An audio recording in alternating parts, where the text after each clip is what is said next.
Om Namo Bhagavate Vasudevaya. Om Namo Bhagavate Vasudevaya. Om Namo Bhagavate Vasudevaya.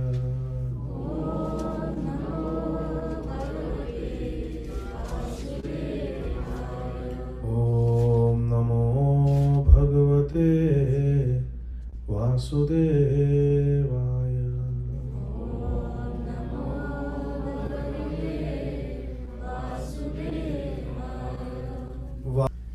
Thank you very much, dear devotees, for being here this evening for our weekly satsang. We are studying the 6th chapter of Śrīmad Bhagavad Gītā, and last Friday we saw how Lord Krishna, after describing the process of Ashtanga Yoga, Dhyana Yoga, how to do yam, niyam, how to follow the rules and regulations, how to control the mind, the senses, to fix the mind, dharana, and then finally samadhi on the Supreme Lord. Lord Krishna described this process of controlling the mind and fixing the mind on Krishna, on Brahman. What did Arjun say? Who remembers? It's too difficult. Very difficult. We cannot control the mind. It's like controlling the But we can train. Vayoreva sudushkaram. It is very difficult to control the mind. Arjun poses this question to Lord Krishna. And what does Lord Krishna say in reply? He says, yeah, You cannot control. but we cannot control. Asamshayam hi mahabaho. He says, yes, what you're saying is undoubtedly true. The mind is very difficult to control.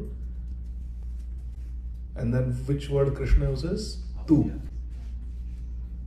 Tu means kintu, parantu. But it is possible. It is difficult, but it is possible. And what are the two processes Lord Krishna tells we can control the mind? Very good. Abhyasena tu kaunteya vairagyena cha griyate. Griyate means you can control the mind through abhyas and vairagya. And in that connection, we heard that Sharanagati, Shri Krishna Sharanam Mama. Sharanagati, Lord Krishna advises in Bhagavad Gītā, Sarva Dharman Parityajya Mam Ekam Sharanam Braja. You take shelter of me, surrender to me, Lord Krishna says. And Sharanagati means Anukulyasya Sankalpa Pratikulya Vivarjanam. We heard this.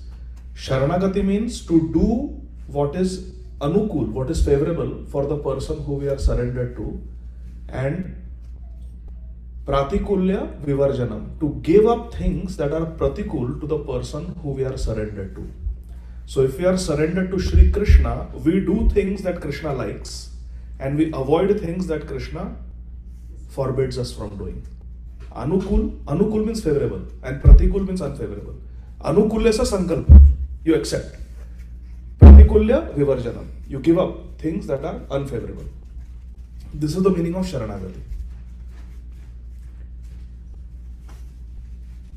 How does, now pay attention, how does abhyasena tu kaunteya, abhyas vairagyena cha griyate, abhyas and vairagya, how does it map with anukulyasya sankalpaha and pratikulya vivarjanam? Abhyas, kaunteya are the two solutions that Shri Krishna is giving to control the mind. We practice all the things that are favorable for Krishna. Very good. Doing things that are favorable, anukulyasya sankalpa means abhyas. What is abhyas? Abhyas means to do things that are favorable for Krishna Bhakti. Vairagya? Pratikulya vivarjanam is vairagya. So abhyasena tu kaunteya vairagyena cha griyate maps with doing what is favorable to Krishna anukulyasya sankalpaha and giving up things that are unfavorable to Krishna consciousness. Pratikulya Vivarjanam. Everybody understood this? Abhinav, repeat what I said. Abhyasa is the practice of doing things that are favorable to Krishna consciousness, and Vairagya is to give up the things that are unfavorable. Very good. Excellent. So this was the verse. Śrī Bhagavad Gītā, Adhyaya 6, Dhyan Yoga, and Shloka number 35. Śrī Bhagavan Uvacha Asamshayam Mahabaho Mano Durnigraham Chalam Abhyasena tu Kaunteya Vairagyena cha griyate.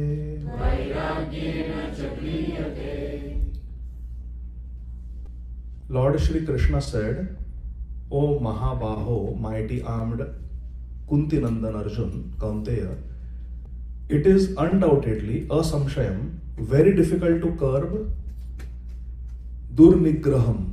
Nigraham means to control. Durnigraham, very difficult to control the mind which is manaha chalam. It is chalam, chanchalam. It is always flickering. What were the 4 qualities of the mind that Arjun mentioned? Yes? Tell me the Sanskrit also. Chanchalam means flickering. And whose example we gave? Who is chanchal in the hall? Okay, chanchal is restless. Then second, pramadi means it causes agitation. Then third quality, balavat means strong. So last time we discussed how Shri Krishna says, Abhyasena tu Kaunteya, Vairagyena cha briyate. Through Abhyas and Vairagya, we can control the mind. That is what we were discussing. For those who just came, Apurva Prem, loudly tell what is Abhyas and what is the meaning of Vairagya. Loudly. Abhyasa means to do activity, practice activity which is favorable towards pleasing Krishna. And what is the Sanskrit for that? Among the limbs of Sharanagati? Anukulyasya Sankalpa. Vairagya is giving up what is not favorable towards bhakti. And the Sanskrit equivalent is Pratikulya Vivarjanam or Pratikulyasya Varjanam. Same thing. Giving up what is unfavorable and doing what is favorable. Abha, can you loudly give some examples of things that are favorable that every day we can do? Chanting Hare Krishna Mahamantra, very good. Listening to Hari Katha of our Guru Varga, the saintly devotees, hearing their Vani, that is favorable. Singing Kirtan, that is favorable. Taking Prasad, eating Krishna Prasad, that is helpful in Krishna consciousness. We don't get disturbed, it's okay, no problem. What's the name? Arav. His name used to be Arav too. Then he got initiated, he got Diksha, and his name became Apurva Prem Prabhu. Apurva Prem, raise your hand. Arav. Arav. Prabhuji, we met them at Hanuman Temple Saturday. Oh, Yeah. global youth book distribution, amazing. So many devotees are coming through our book distribution efforts, led by Apurva Prem Janani, Asha Datta Mataji, mother. Hare Krishna, very nice. So Abhyas and Vairagya. And what is some of the things, Anvika? Vairagya, what are some things that we should avoid day-to-day life that is unfavorable for Krishna consciousness, Krishna Bhakti? Loudly. Imagine we are in the trampoline park, I am on the other end, you are on the other end. Loudly. Something unfavorable. Eating things that we're not supposed to eat. Eating things that we are not supposed to eat, eating things that are not offered to Krishna. What are we not supposed to eat? Meat, eggs. Anything that is not offered to Krishna. Anything that is not offered to Krishna, we don't eat. Okay? So that is unfavorable. What else is unfavorable? Non-devotee associates. Non-devotee association is unfavorable. What else is unfavorable for bhakti? Huh? Mahashano Mahapapma. Vedyanam iha vairina. Browsing things on the internet that you are not supposed to browse. Okay, so that was abhyas and vairagya. That is the way to control the mind. And why should we control the mind? Krishna is going to explain in this verse. Ready? 6.36 Śrī Bhagavad Gītā.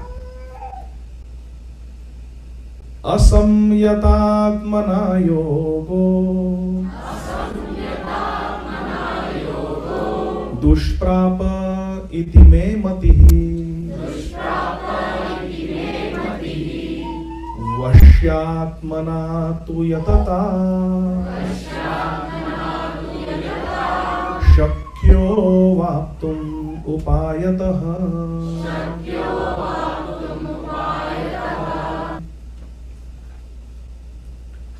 Asamyata means uncontrolled, unbridled. How do you control a horse? By putting the bridle.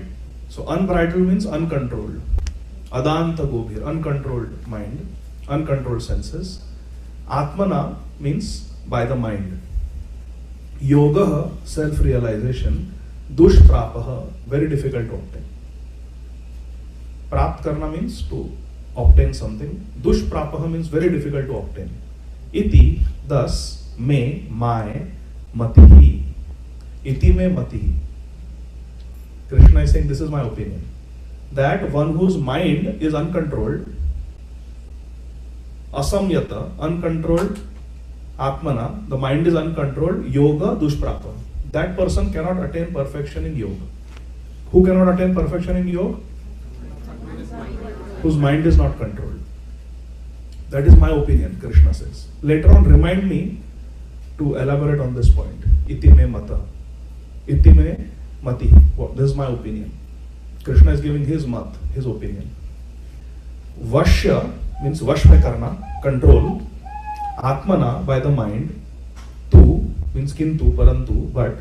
Yatata, while doing yatan, while endeavoring, while trying. Shakya, what is practical. Avaptum, to achieve. Upayatah, by appropriate means. Upay. Upay means appropriate means. And what was the upay that Krishna gave? Abhyasena tu kaunteya, vairagyena chagrira. That was the upay that Krishna gave. By that upay, it is possible. Now let's see the translation. Shri Krishna is telling Arjun, and through Arjun, Shri Krishna is telling all of us. For one whose mind is uncontrolled, unbridled, yog, siddhi, or self-realization is dushprapya. It is difficult to obtain. It is difficult to work. But he whose mind is controlled, and who yatata, who does yatan, who strives, endeavors, who strives by appropriate means, is assured of success. Who strives by appropriate means through upay. Upay that Krishna gave, not upay that we create. Hot yoga, still hot yoga, very hot yoga, not that. Upay that Shri Krishna is giving. Then success is assured. Iti me mati. This is my opinion, Shri Krishna is saying. So Shri Krishna is saying that if the mind is uncontrolled, we cannot become successful. It is, actually Krishna doesn't say we cannot become successful. Krishna says self-realization is difficult work. Yoga siddhi is dushprapya. Dushprapya means it's difficult to obtain. He is not saying it's not possible. But to attain perfection is difficult. Dushprapya, difficult to obtain. What does it mean? If someone is a devotee, someone is chanting Hare Krishna, someone is chanting the names of God, someone is trying to follow the regulative principles of vegetarianism and avoiding intoxication, avoiding gambling, all these principles one is following. But one is not able to control the senses. Which means, trying to follow the principles of bhakti but every now and then making mistakes, every now and then slipping down. For such a person to attain perfection in bhakti is very difficult. It will take very long time. It's a difficult process. But by saying dushprapya instead of saying asambhav, Krishna is giving us hope. Because which category do most of us fall into? Those who are perfectly following everything, or those who are trying to follow but struggling. So Shri Krishna knows our situation. So he's saying that if we are not able to control the mind, then self-realization, means Atma Sakshatkar, becoming perfect in yoga, is going to be difficult. Not impossible, but difficult. It is difficult work. And then he says, this is my opinion. Iti me mati. Which means Krishna is not forcing on Arjuna. He is saying, this is my opinion. We are open to discussion. When two people are talking, if they are discussing something and someone says that, well, I think this car is better than that car, this is my opinion. Which means we are open to discussion. It is not written in stone. So Krishna is so amazing. Even though he is Bhagwan, and we say Shri Chaitanya Mahaprabhu Matam Idam Tatra Darona Para. Shri Chaitanya Mahaprabhu Matam Idam. This is the opinion. Iti me mati. Same thing. This is the opinion of Mahaprabhu. Krishna is saying, this is my opinion. You can take it or you can leave it. That is the meaning of iti me mati. So Krishna is giving a choice. Krishna is keeping room for discussion. He is not forcing. So Krishna is saying, iti me mati. This is my opinion. Means Krishna is open to discussion. Purport. The Supreme Personality of Godhead Krishna, Shri Krishna, declares that one who does not accept the proper treatment to detach the mind from material engagement can hardly achieve success in self-realization. Now please pay attention to this sentence. I have a question. Shri Krishna declares that one who does not accept the upaya, the proper treatment to detach the mind from material engagement, means controlling the mind. What was the upaya?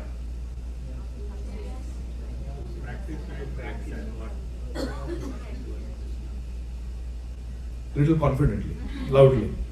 What is the upaya that Krishna gave in the previous verse? Abhyas and Vairagya. What is Abhyas? Akshaj?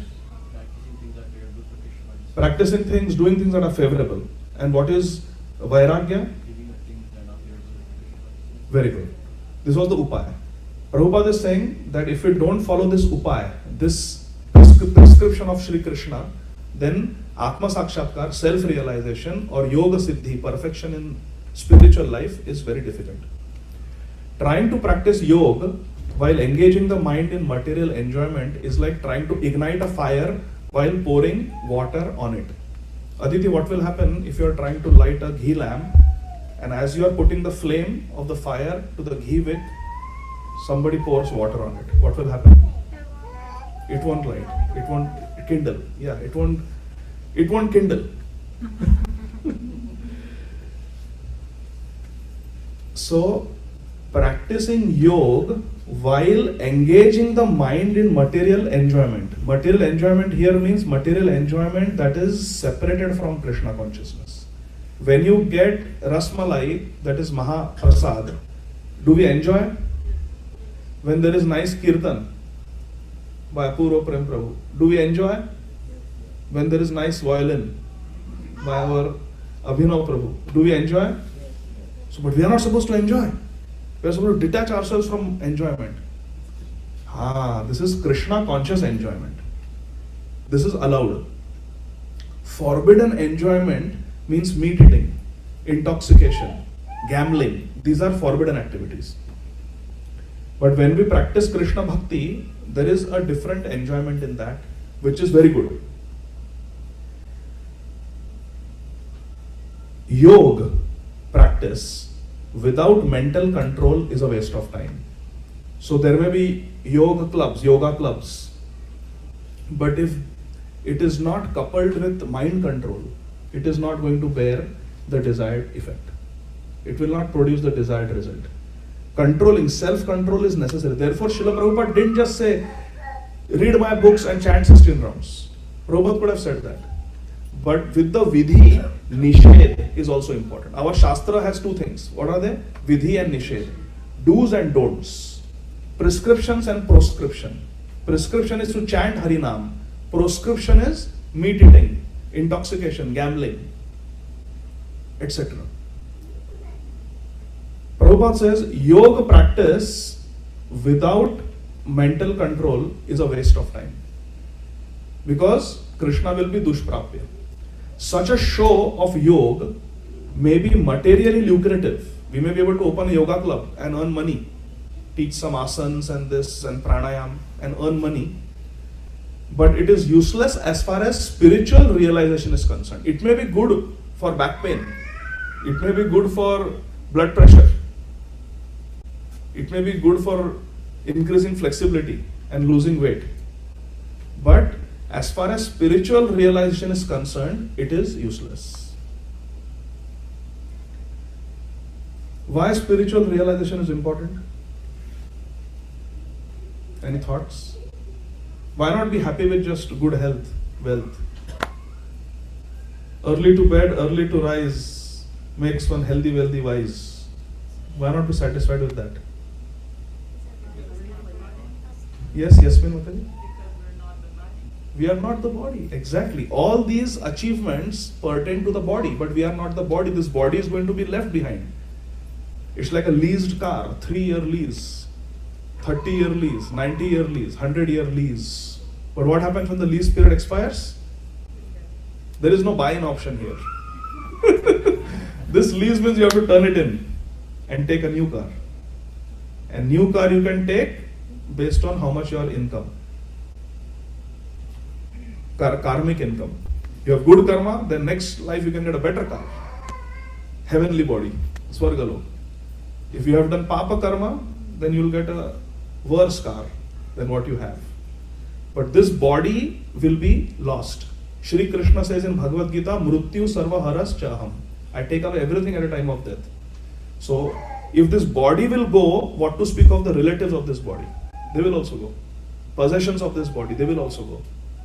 Therefore, Srila Prabhupada is saying that all this yoga without adhyatmic pragati, without spiritual progress, spiritual realization is useless. Therefore, one must control the mind by engaging it constantly in the transcendental loving service of the Lord. I would like all of you to pay attention to these two sentences that Srila Prabhupada writes in the purport, in the commentary. And let this be the take-home message today. We are talking about controlling the mind. Srila Prabhupada writes, therefore, one must control the mind by engaging it sometimes, constantly. Engaging it constantly in the transcendental loving service of Lord Krishna. That is Krishna consciousness. To engage what? The hands? Eyes? Mind. Why mind? Control. Why not just eyes? I will control the eyes, I will look at Krishna, but with my ears I will hear some rock and roll music. Because mind controls our 5 senses. How many senses are there? Manaha Shashthani Indriyani, Shashtha Indriya, 6 Indriyas, including the mind.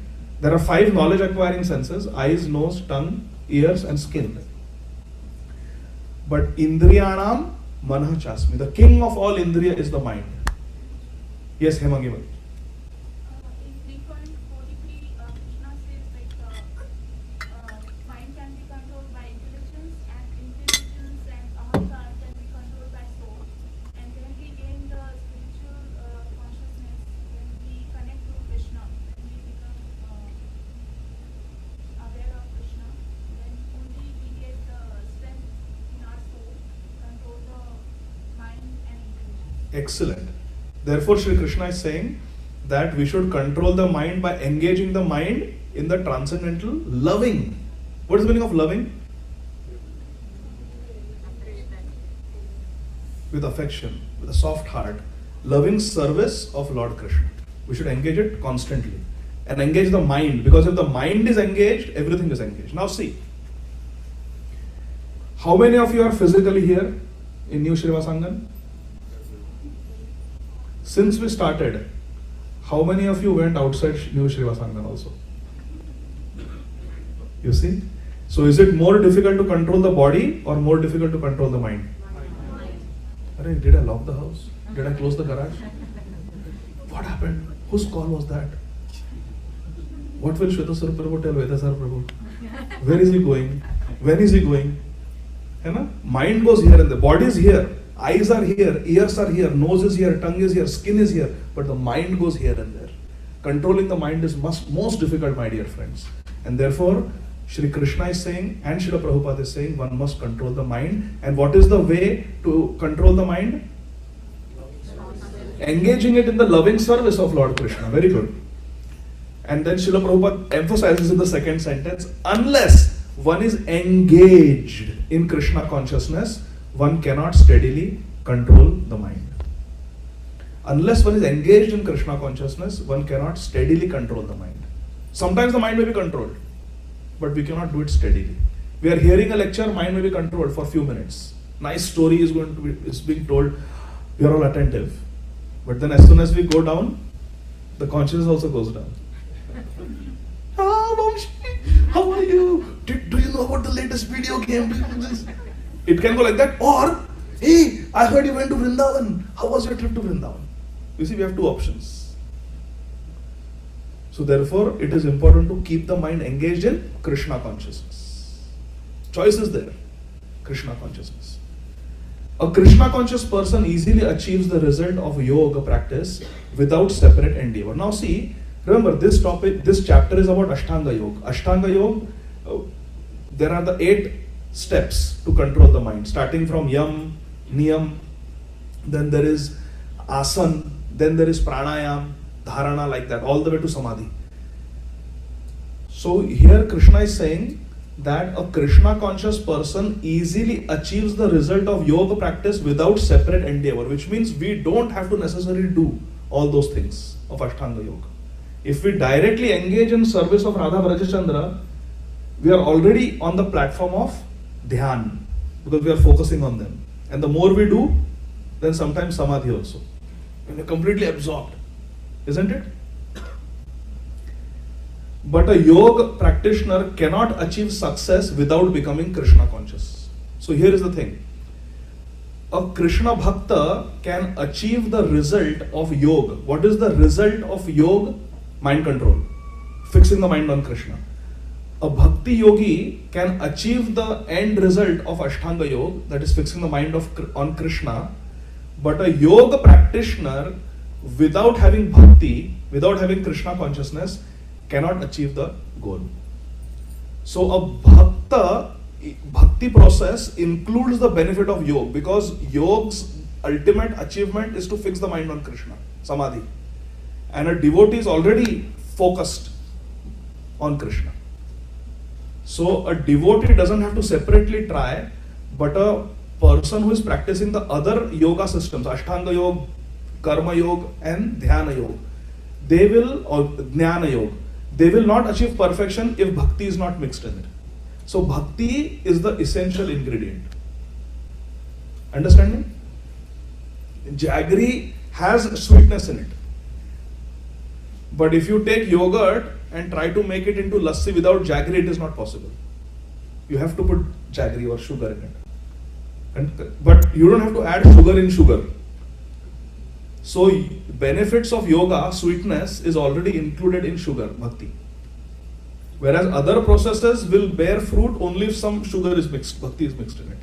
You put little bhakti in karma, it becomes karma yoga.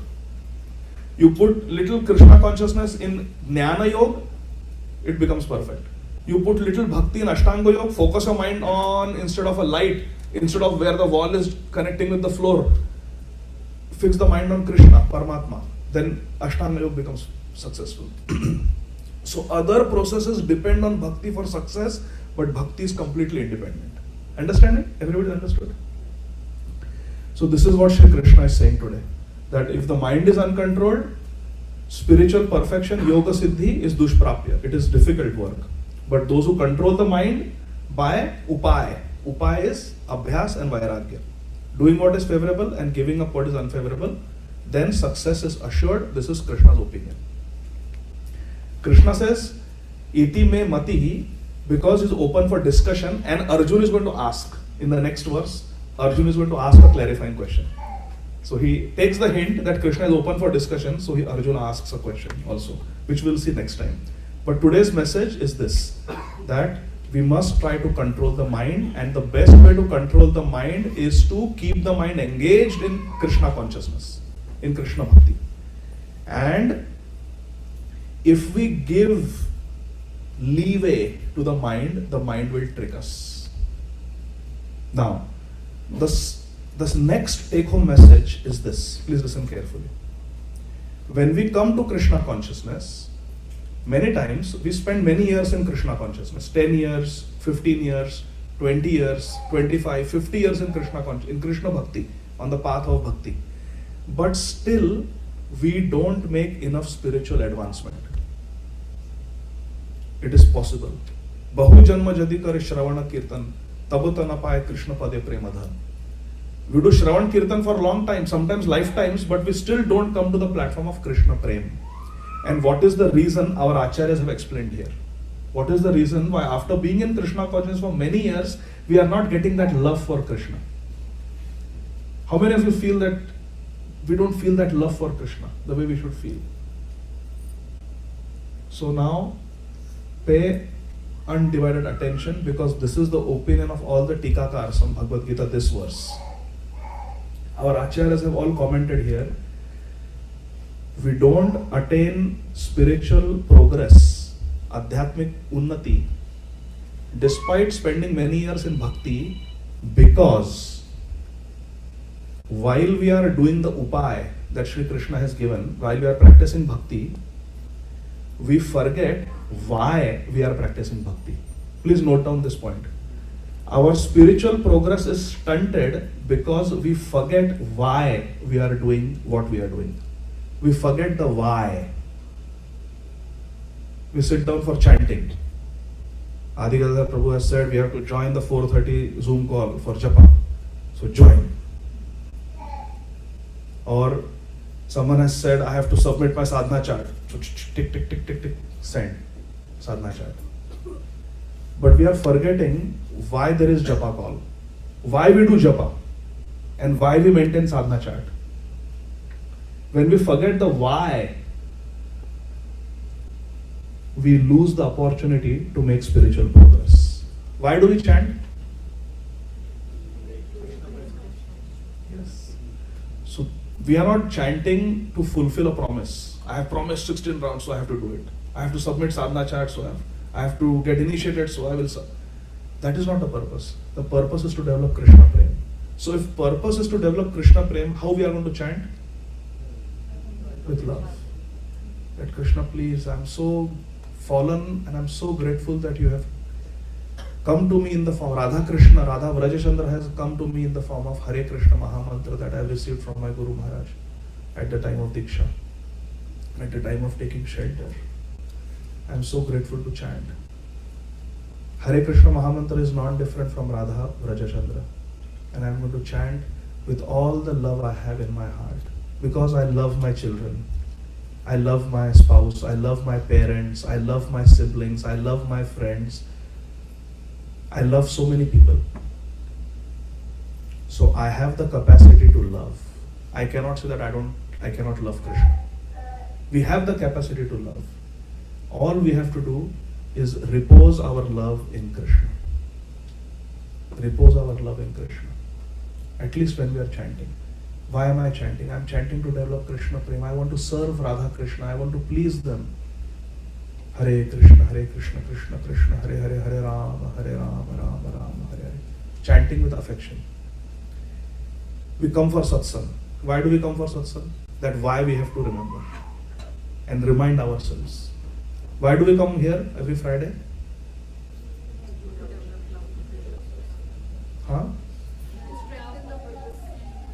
To strengthen the purpose. Yes, to strengthen. What else? Why do we come here? To associate with devotees. Why is it important to associate with devotees? She says, why we have to know? Why? Not just, Because even that. you know, I'll tell you one story. In New Jersey, there is a very beautiful Swaminarayan temple that was recently opened. Akshardham. It is one of the most beautiful temples in the world. I have not been there, unfortunately, but my spiritual master went there. And my Guru Maharaj, His Holiness Srila Radhanath Swami Maharaj, was narrating this story. He went there a year ago, and one of the main leaders over there, Pujari leaders, had invited Maharaj and gave a detailed tour to Maharaj. That tour lasted for more than an hour because it is so exquisite, so beautiful, so big. And then Maharaj was talking to him, and in their conversation, this Swaminarayan devotee, he expressed a concern. He said, we are building all these big temples, but I am concerned that our new generation, our children, they should take up this process of our culture, Vedic culture, seriously. Otherwise, we are building all these temples, but we need the next generation to hold the baton. You know, we want to pass the baton to them. They should be able to hold the baton and carry it forward. And unfortunately, I see that many of our children, they don't have faith in what we are doing. They don't have faith in the purpose of building temples and puja and everything. For them, it's a ritual. And he was telling example of some of the children in their congregation, why they don't participate.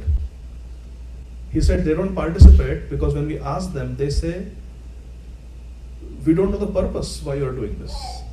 We are not allowed to ask questions. We are just told, do this, bow down, today you do fast, today you can eat this, you cannot eat this. We are told, like a didactic session, do this, but we are not explained why. And when we ask questions, our parents don't know the answer. Hare Krishna. This is the children telling. So Maharaj was saying this is so important that we educate our children. So coming here on Friday is spiritual education also. Yes, it is to develop camaraderie with each other, developing Vaishnava relationships. It is to have the blessed darshan of Shri Radha Vraja Chandra Srila Prabhupada. It is to do kirtan. It is to hear Shastra, Bhagavad Gītā, Śrīmad Bhagavatam. But it is also an educational experience where we ask questions, we clarify our doubts, we understand why we are doing what. Very important. Everything should be questioned. Why we wear dhoti? Why we put tilak? Why we wear kanthimala? Why I am wearing Narsimha Kavach? Because Radha told me to wear. Everything we do, there should be a reason behind it. Why Mataris are sitting separately? Why Prabhus are sitting separately? We should question all this. We should question all this and be convinced. We are coming here for education. So the reason devotees are slow, dushprapya, slow in making progress is because while practicing bhakti, they forget the why. So from today, what are we going to do? We are going to remember the why. We are going to understand the why, and if we don't know the why, we are going to ask why we do it. What is this? Why put it in a bead bag? Why put it in a white bead bag? What is this? Why this is made up of tulsi? Everything, there is a why. And we must question and be convinced and then do it with conviction.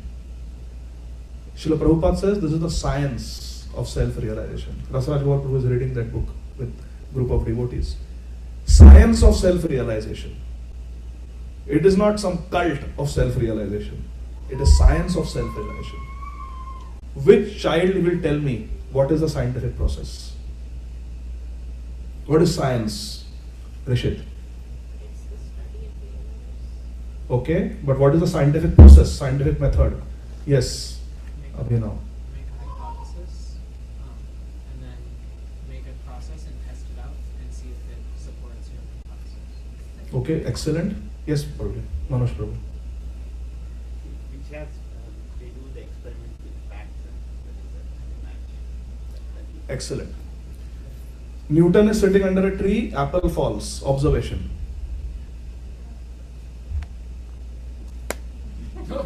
iPhone also falls. So when the apple fell, I made a hypothesis that maybe there is a power in the earth which pulls things towards itself. When the apple fell. When the iPhone fell, it's an experiment. It proved my hypothesis. And then with mathematical calculations, you prove what is the gravitational power of earth. So there is observation, there is hypothesis, there is experimentation, and then there is inference. This is a scientific process. Bhakti is a science. You observe that our Gurujan, the advanced devotees, they are leading a life of very high morals, very high ethics, and they are very happy. They are very blissful. Brahmabhuta prasannatma, na shochati na kamshati. Samah sarveshu bhuteshu mad bhaktim labate param. First we observe this. Then we make a hypothesis, well, maybe Bhagavad Gītā works. Maybe Bhakti works. And then we come here to experiment. We give it a try. But experiment means you have to follow the rules and regulations. You cannot experiment the way you want. Kids, when you go to the science lab, do you run amok? You follow the process that is given. And then you will get the desired result. And then you can come to the inference that yes, Bhakti really works. So that is why we come here. Coming to Iskcon of Greater Atlanta, coming to New Srivasangan, coming to any temple of Srila Prabhupada's. Srila Prabhupada wanted all Iskcon centers to be educational institutions. We are coming here to educate ourselves, to educate our children. What is Bhakti? What is Bhagavad Gītā? What is Śrīmad Bhagavatam? And how to live our life according to Bhagavad Gītā and Śrīmad Bhagavatam, and thereby attain happiness. The purpose of life is to be happy. What is the purpose of life? Anandamaya bhyasat. Susukham kartum avyayam. The purpose of life is to be happy. And the way to be happy is to be in love with the source of all happiness. Ananda Leela Maya Vigrahaya.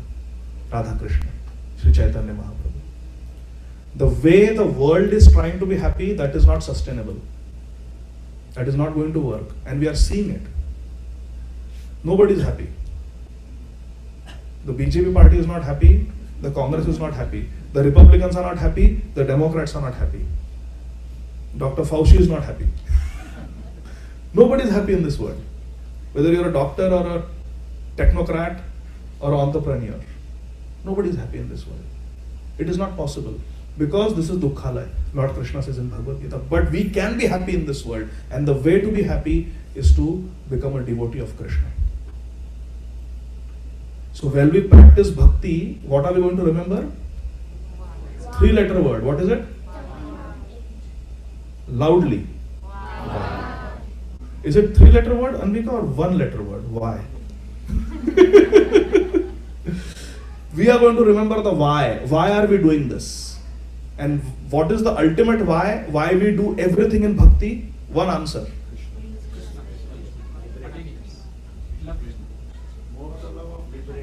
Huh? For the love of Krishna. Very good. Atha pumbir dvija shrestha varnashrama vibhagasha swanushthitasya dharmasya samsiddhir haritoshanam. We are doing everything in varnashram dharma to please Lord Hari. We want to see that smile on the face of Shri Shri Radha Vrajachandra.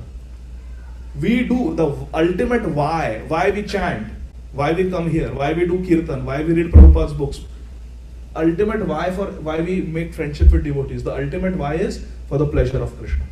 Krishna, Radha Krishna Prityartham, for the sake of making them happy. Haritoshanam. That is the ultimate why. What is the ultimate why? To make Krishna happy. So when we chant our japa, we should chant in a way that they will be happy. Krishna will be happy. When we do kirtan, we are doing kirtan not so that people will give me compliments. We are doing it for their pleasure. Everything we do for their pleasure. Why should we be humble? Trinadapi sunichena tarorapi sahishvana. Why be humble? Because it pleases Krishna. Krishna is happy, that's why. Krishna likes us when we are humble. Krishna likes us when we are polite. Therefore we should. Hare Krishna. So I will pause here. Are there any? I wanted to tell one story about this verse, uncontrolled mind. Should I tell in 15 minutes? Or should we do kirtan? Story? Okay. Because we started little late. But I have to go to the hospital also. In Śrīmad Bhagavatam 4th canto, there is a very important story that elaborates on this shloka of Bhagavad Gītā. That when the mind is uncontrolled, spiritual perfection is very difficult to work. So I will tell part of the story today, and because this theme is going to continue, we will tell part of the story next Friday also. In the 4th canto of Śrīmad Bhagavatam, there is a story about uncontrolled mind and controlled mind. Any guess? It's the story of Daksha Prajapati. Very classic example of mind control and uncontrolled mind. There is Lord Brahma, who is the father of the whole universe, and Brahma has many sons. One of the sons is Prajapati Daksha. And he is very powerful, very empowered by Lord Brahma. And once all the devatas, all the rishis, they were performing a big yajna for the welfare of the whole world. And when they were performing this yajna, Prajapati Daksha walked into the yajna-shala, into the assembly. And when Prajapati Daksha walked in, he was like a second son, Surya Dev. He was so effulgent, the whole assembly lit up. And everybody, out of respect, seeing his stage, seeing his effulgence, they stood up. They gave up their seats, they stood up when Prajapati Daksha walked in. And the chief of that assembly was Lord Brahma, who is the father of Daksha. So Prajapati Daksha went, everybody got up except Lord Brahma and Lord Shiva. Prajapati Daksha went and he offered his pranam to his father, Lord Brahma. Lord Brahma blessed him and gave him a seat of honor, please sit. And then Prajapati Daksha sat down and everybody else also sat down. There were crores of Devatas, Devis, Prajapatis, Maharshis, great people, Brahmanas, everybody was there. And all of them offered respect to Prajapati Daksha, except Lord Brahma, who was the father. Father doesn't stand up when the son comes. It's the other way. The son bows down to the father. So Lord Brahma remained seated and Lord Shiva also was sitting. Prajapati Daksha went and sat on his seat and then he spoke in a great thundering voice. Because he was so effulgent that in comparison to his effulgence, everybody else was looking very pale. He was so powerful.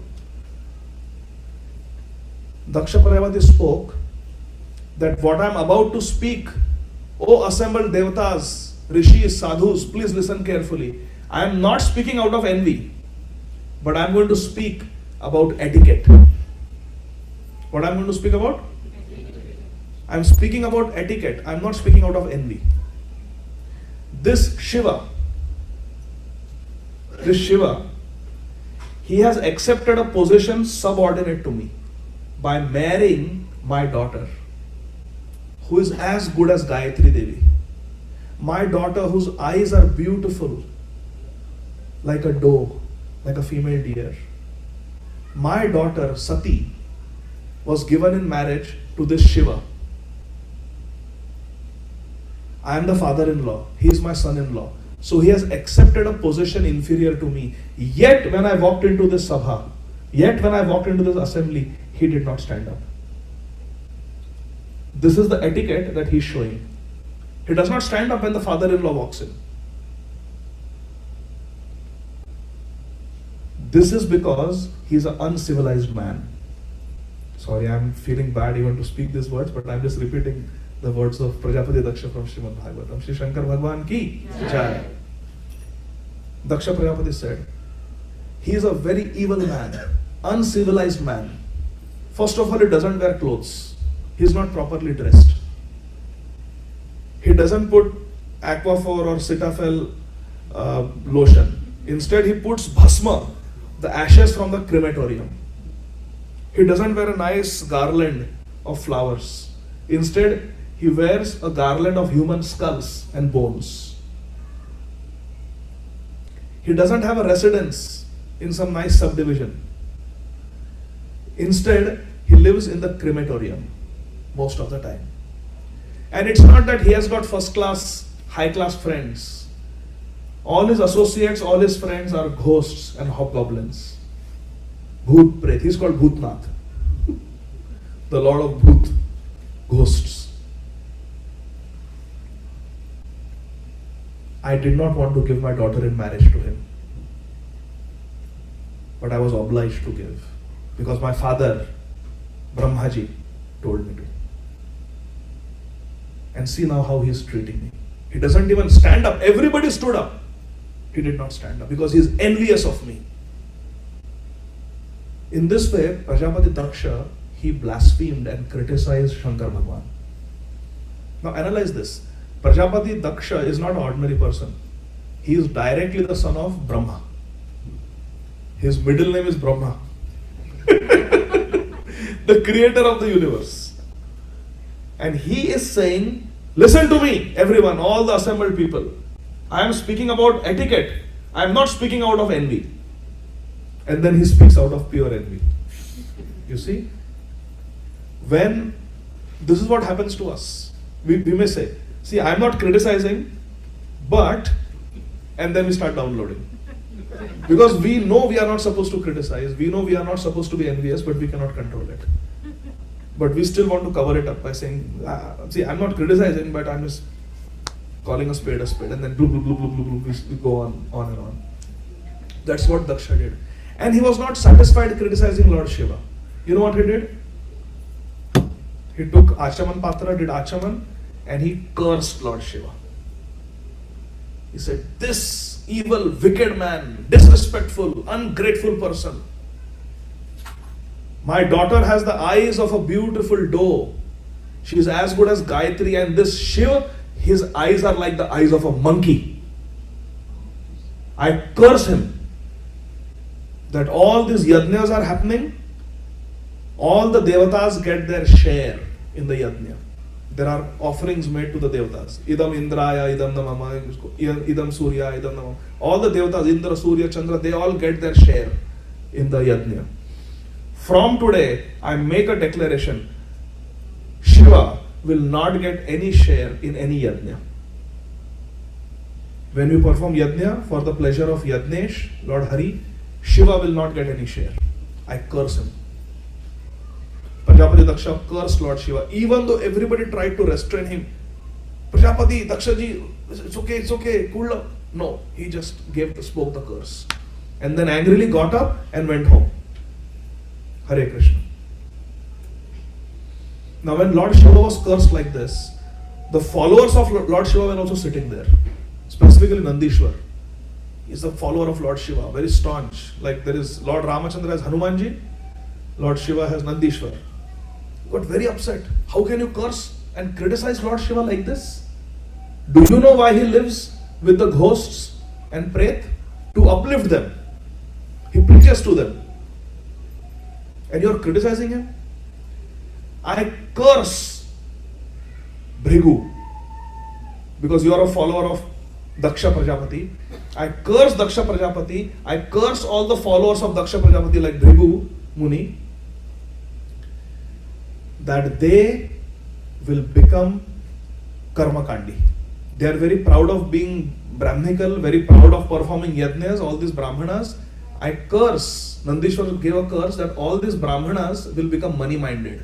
They will become Karmakandi, fruitive workers. They will perform puja, yajna for money. They will keep asking for money, money, money. So if you ever see any pujari or purohit pestering you for money, Hare Krishna. Nandishwar had given a curse. All these followers of this Brahminical culture, followers of Daksha Prajapati, who consider themselves very big Brahmanas because they are performing these big yajnas, they will all become Karmakandis. Karmakandi means materialistic people. They only want money and enjoyment in this world.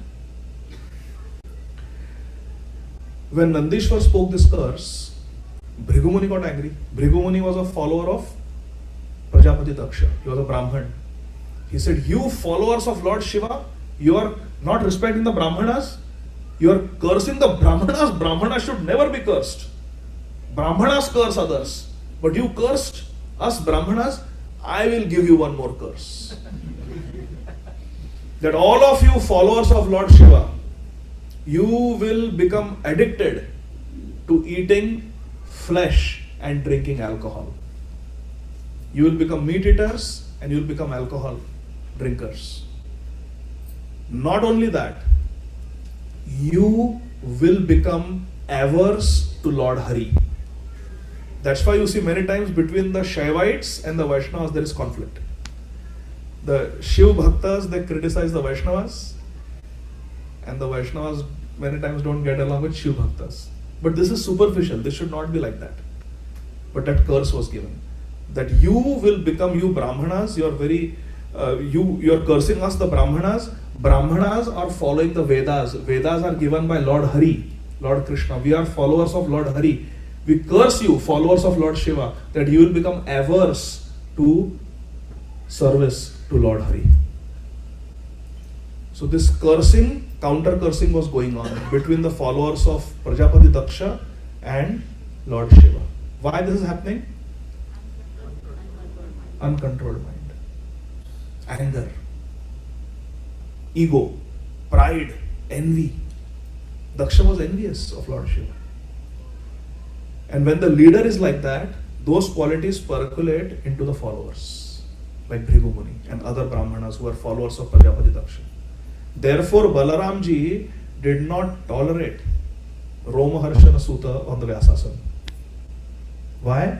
Because he was egoistic. He did not stand up when Lord Balaram came. Same thing. Lord Shiva also did not stand up for Prajapati Daksha. But Lord Balaram did not tolerate Romaharshana Sutta not standing up. He said, you are sitting on the Vyasasana and you are not standing up, even though Adi Guru, I have come, Sankarshan, Balaram, I have come, you are not standing up because you are envious and you are egoistic person. You are proud of sitting on the Vyasasana. You are proud to be a disciple of Vyasdev, and Balaramji touched him with a blade of grass and killed him. Romaharshana, you cannot sit on the Vyasasana because your arrogance, your disrespectfulness, your pride, your envy will come into your disciples. So you cannot be a leader. He was removed. Back to Daksha. So after this cursing, counter cursing was happening, and Shivaji's followers were cursed that you will become averse to Lord Hari, you will become alcohol drinkers, you will become meat eaters. Lord Shiva felt very sorry. What is going on? This is such an auspicious yajna meant for the pleasure of Lord Hari, and this cursing, counter cursing, fighting going on. Lord Shiva simply got up and left also. Then Daksha is gone, Shankar Bhagwan is gone. Now the remaining people, they continued the yajna for thousands of years. And it was completed finally. They did the Avibhrita Snan, the final conclusion Snan, and the yajna was over. Hare Krishna. Because Brahmaji was sitting there. But Lord Vishnu did not come in that yajna. After this yajna was completed, the tension between Lord Shiva and Prajapati Daksha continued. And then, surprise, Lord Brahmaji, who had witnessed all this, he gave a promotion to Prajapati Daksha. Brahmaji made Prajapati Daksha the chief of all Prajapatis. Marichi is a Prajapati, Kashyapun is a Prajapati, there are many Prajapatis. And Daksha became the leader of all the Prajapatis. So one may wonder, someone has committed such a Vaishnava aparadh. He has criticized the greatest Vaishnava, Vaishnavanam Yatha Shambhu. Shankar Bhagwan he has blasphemed and criticized. How he can become promoted? How he can have a happy life? How he is not getting some sufferings? But this is how this world is. Sometimes justice takes time. Just like when you run a stop sign, sometimes a month later you get a letter in the mail with a photograph. And then you have to pay the fine. It takes time sometimes.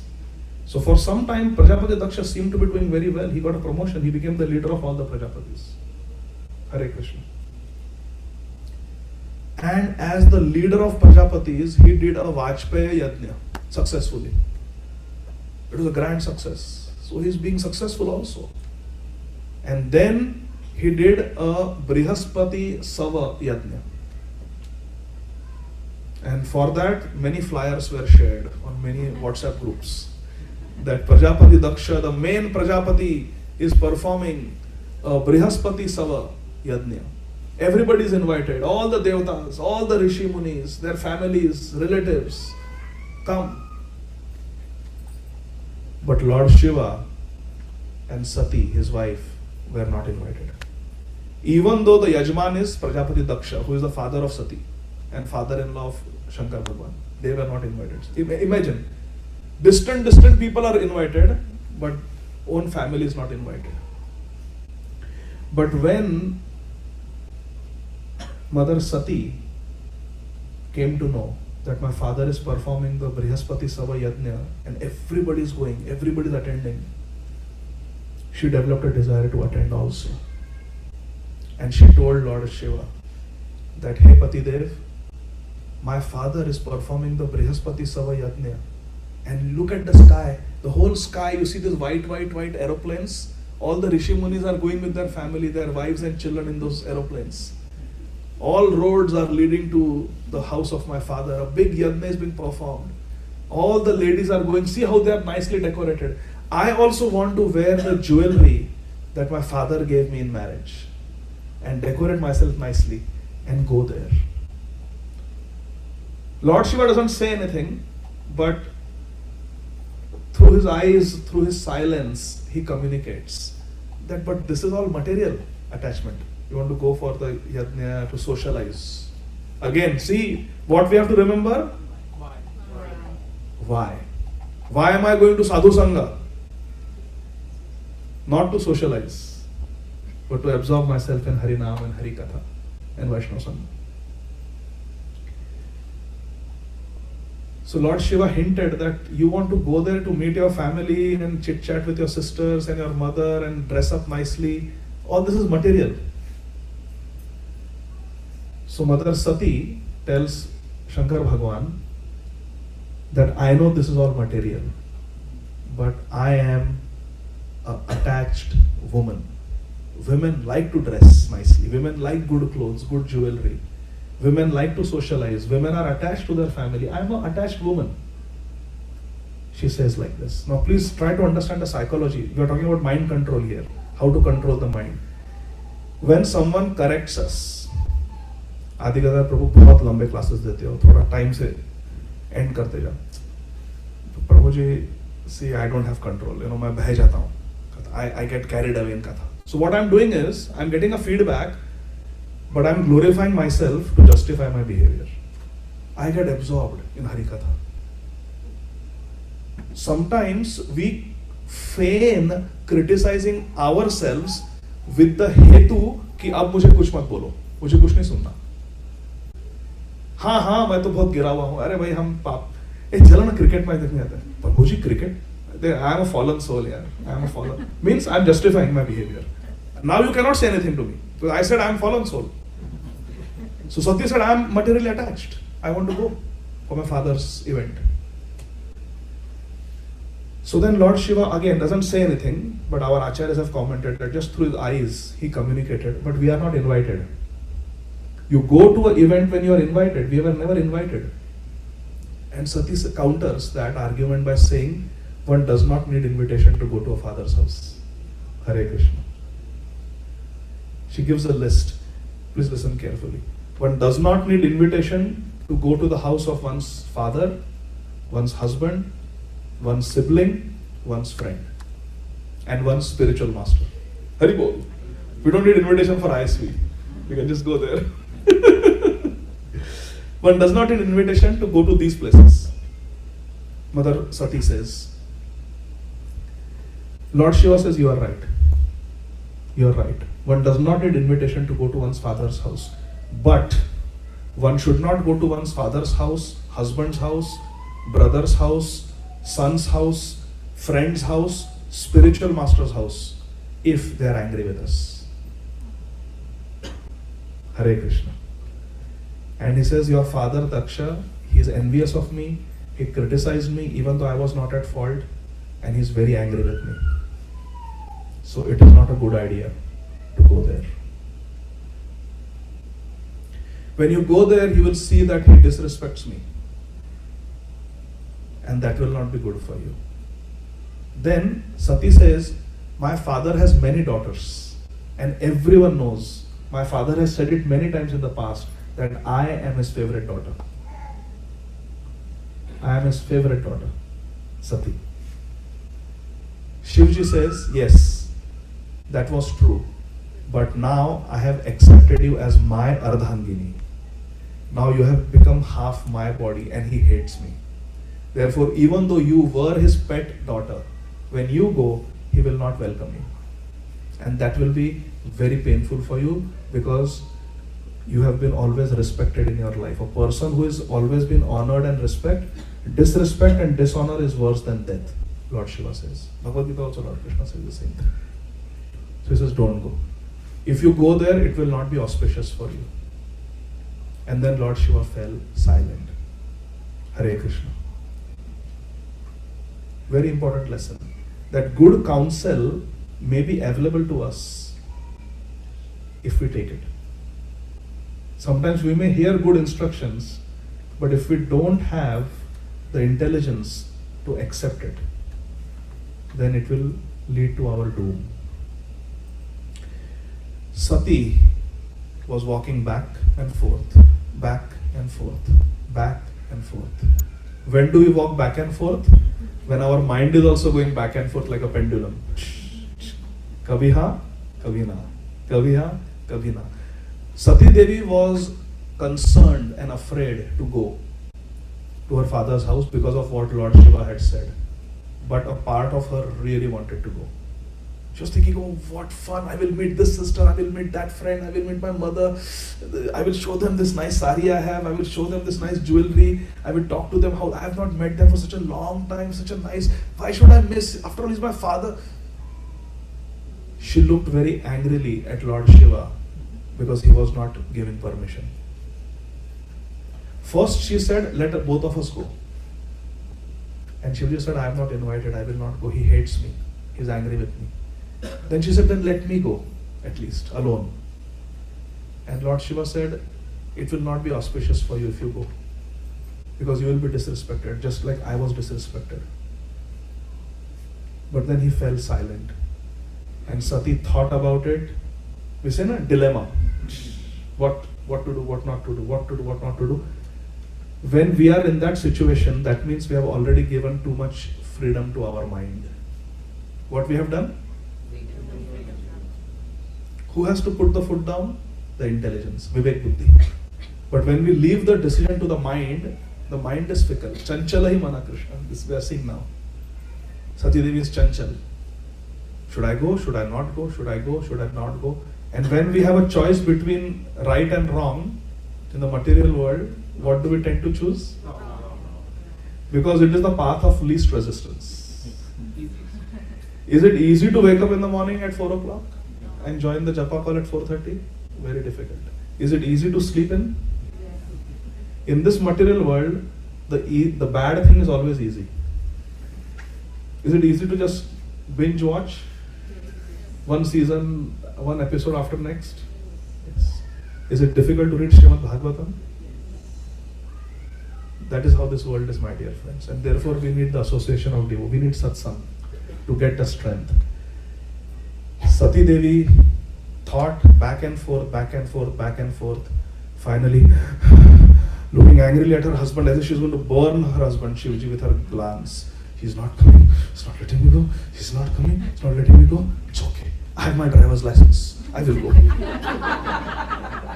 She sat down on Nandi, the bull carrier, and she left Lord Shiva.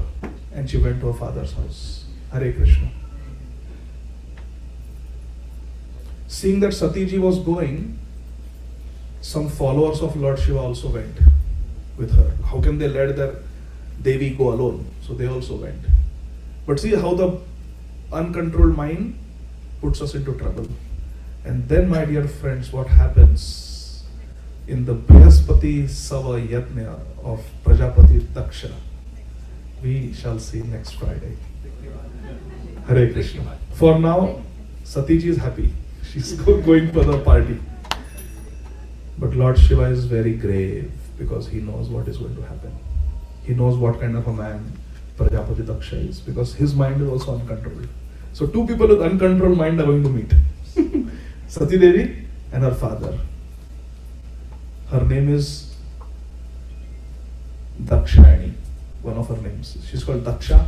She's also called Dakshayani, the daughter of Daksha, Sati Devi. So they will meet, and then what happens, we will see next time. Hare Krishna. But the important principle is we should always listen to Lord Shiva. We should always listen to the spiritual master. We should always listen to the superior Vaishnava.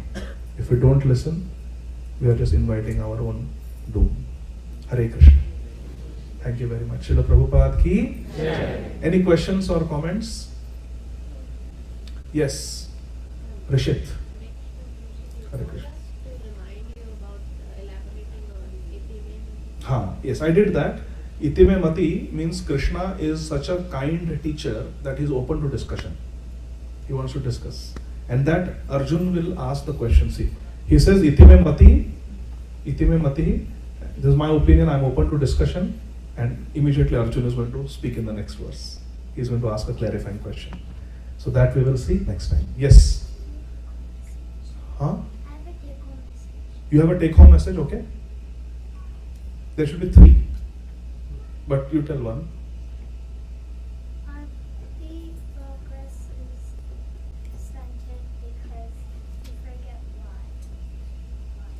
Why we are joining classes, why we are chanting, why we are offering bhoga to Krishna. So we should be convinced about the why, and we should never forget the why of why we do things. Very good, excellent. Okay, anyone else?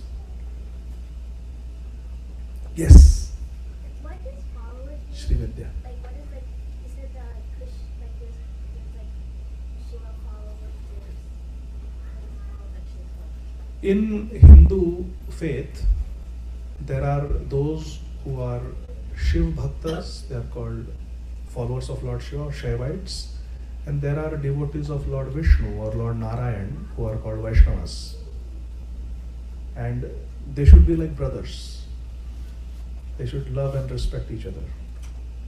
Sometimes we see that they don't get along because everyone tries to prove that their path is superior.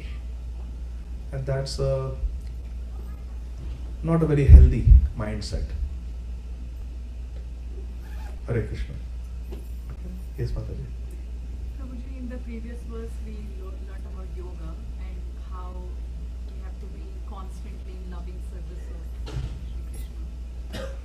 So, as a grahastha, we do so many things that are not directly bhakti, right? Like we're working, we have to take care of our health and like so many other things. So, how do we know when we are doing that, we are not indulging in atyahara, prayasa, like certain things are necessary. They might not be direct bhakti. In fact, I might be missing bhakti to get that done. Yes. Srila Bhaktivinoda Thakur has given us the 8-hour rule. So 8 hours we work, our 9-to-5 job. 8 hours we give for ourselves, where we sleep for around 6 hours, and then taking a shower twice a day, brushing our teeth, things like that. Taking care of ourselves, maybe doing some yoga for health, half an hour exercise, 45 minutes. So those 8 hours are for ourselves. And then remaining 8 hours are for family. So we chant with the family. That's why we have the Zoom call, Japa call, where it's like a family activity. We come together, we are chanting 2 hours every day. Reading can be a family activity. Doing puja at home is a family activity. Going for book distribution is family activity. Coming for satsang is family activity. So we have 8 hours for that. Eating dinner together, eating meals together, all that is family activity. Fixing things in the house, doing chores. So 8 hours for the family, which we do Krishna consciousness with them. 8 hours for the job, 8 hours for ourselves. This Srila Bhaktivinoda Thakur has suggested. And in Grahastha life, there will be 2 types of activities: direct Krishna consciousness and indirect Krishna consciousness. And we should balance them with the guidance of our Guru, Diksha Guru or Shiksha Guru. They will tell us what is excess and what is not excess. In our Upanishad, there's a very beautiful story. Can I tell you a story? There was once a Brahman. Just listen to this one story and then you can take prasad. There was once a Brahman, and that Brahman used to live in the forest. He was a Vairagi, renunciate. And that time it was a big drought in the forest. There was no fruits, no vegetables, nothing. It was just drought everywhere. So this renunciate sannyasi Brahman, he was moving around in the forest. He was very, very hungry. Many days went by, he had not eaten anything. Finally, he came to the outskirts of one village, and there was a Shudra who had some chana in his metal pot, and he was eating chana. It was his jhuta. Bhagavad Gītā we saw, Uchishta is tamasic, mode of ignorance. He was eating chana, he was sitting on the banks of a river, outside his village, he was eating chana. And this hungry mendicant from the forest, sannyasi, he came, he had not eaten anything in days. He saw the Shudra eating those chana. He somehow stumbled towards him and grabbed that pot from him. He said, hey, that's my chana. He grabbed it, started eating those chana. You have not eaten anything in days. And the Shudra says, Baba, you have got a Brahmin thread on your left shoulder. You look like you're a Brahmin sannyasi. You will lose your jati if you eat from my pot. He says, my dear brother, I have not eaten anything in weeks. I will die if I don't eat. Oh, I have not eaten anything in weeks? Yes, the country I am coming from, there is a great famine there, drought. He's eating. So, I'm so sorry. I didn't know you have not eaten anything in days. And he had a water bottle also. I said, come on, drink some water also now. He said, no, I cannot eat water. It's your water pot. I'll lose my jati if I drink water from a water pot. So just like all of you are laughing, the Shudra also starts laughing. He said, wow, bade majedar ho sannyasi Thakur. My chana you stole from me, grabbed from me and you ate, and now I'm being kind to you, offering you some water because chana will make your mouth dry. Drink some water. You say, oh, I cannot drink from your pot. The sannyasi says, my dear brother, eating chana, eating solid food, I had no choice. But there is a river here. For water, I have a choice.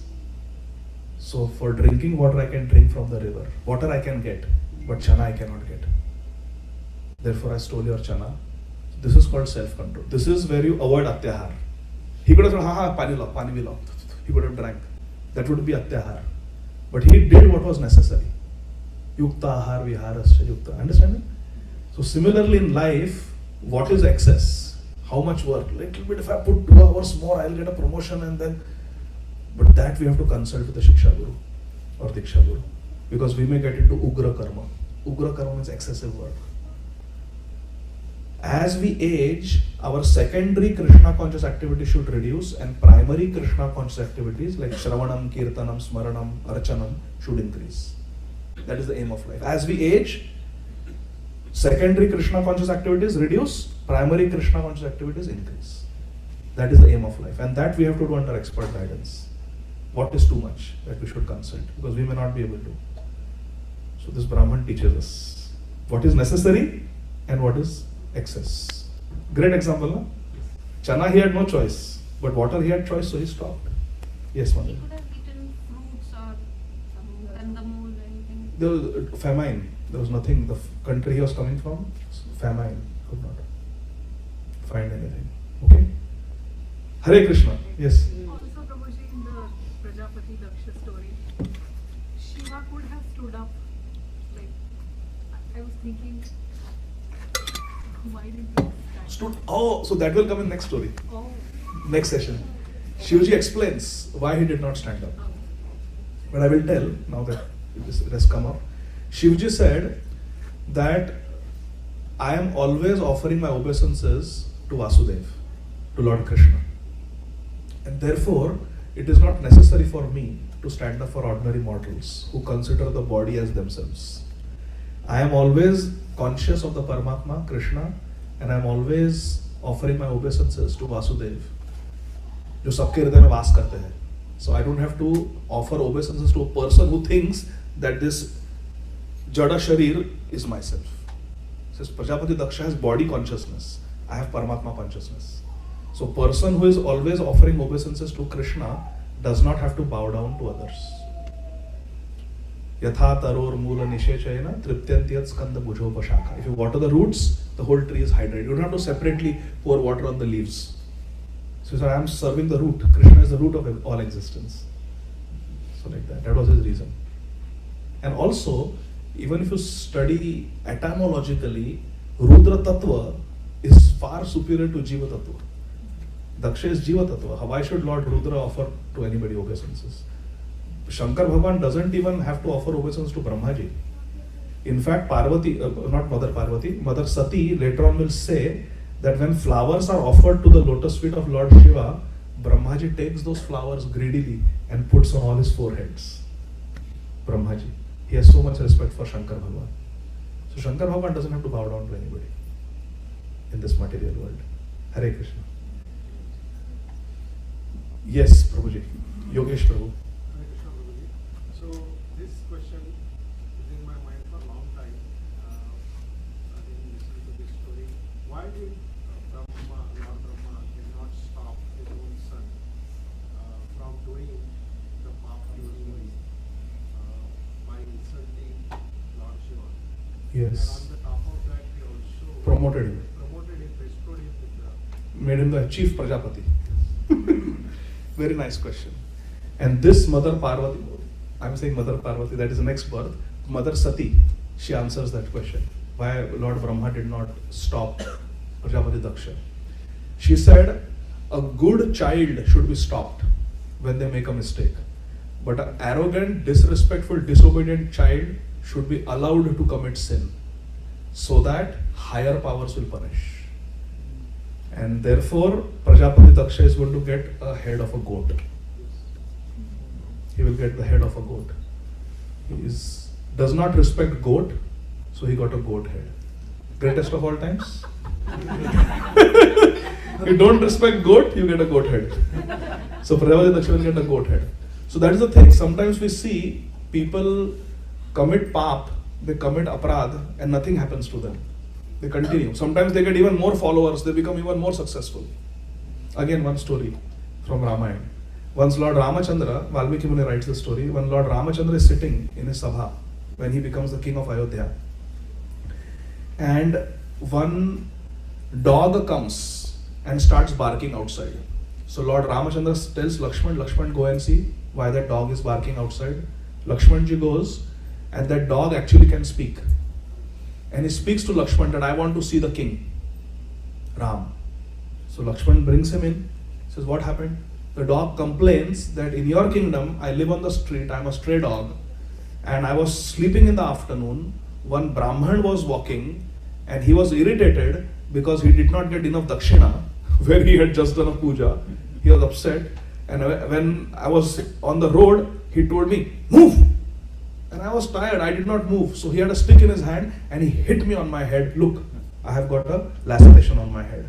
That Brahman hit me on my head because I was blocking his way and I was lazy to get up. He could have chastised me, he could have nudged me, he could have walked around me. Why he hit me? Please do justice. The dog told Lord Ramachandra, do justice. And Lord Ramachandra said, oh dog, you are speaking to me. That means you are a very high class dog. So you tell me. First, Lord Ramachandra says, Lakshman, go and bring that Brahman who hit this dog. So that Brahman was summoned. The Brahman is standing, the dog is sitting. And Lord Ramachandra asked the dog, what justice do you want? And the dog speaks to Lord Ramachandra. He says, I have heard that few villages away, you are creating a new village. And in that village, the center of the village is going to be a big temple. I want him to become the head pujari of that temple. So Lord Ramachandra smiles and says, Tathastu. So be it. Oh Brahman, you are promoted now. You become the head pujari of that temple, that monastery. So the Brahman becomes, so I should hit few more dogs. This is amazing. I just got a promotion. Now I don't have to worry about dakshina. The whole village will give dakshina to me. So he goes on a promotion. And the dog is sitting there and Lord Ramachandra is smiling. Lord Ramachandra understood But Lakshman did not understand, or he showed he did not understand. So he asked Lord Ramachandra, what Leela was this? You were supposed to punish the Brahman, instead you promoted him. Lord Ramachandra said that the workings of dharma are very sukshma, very subtle. The dog will explain.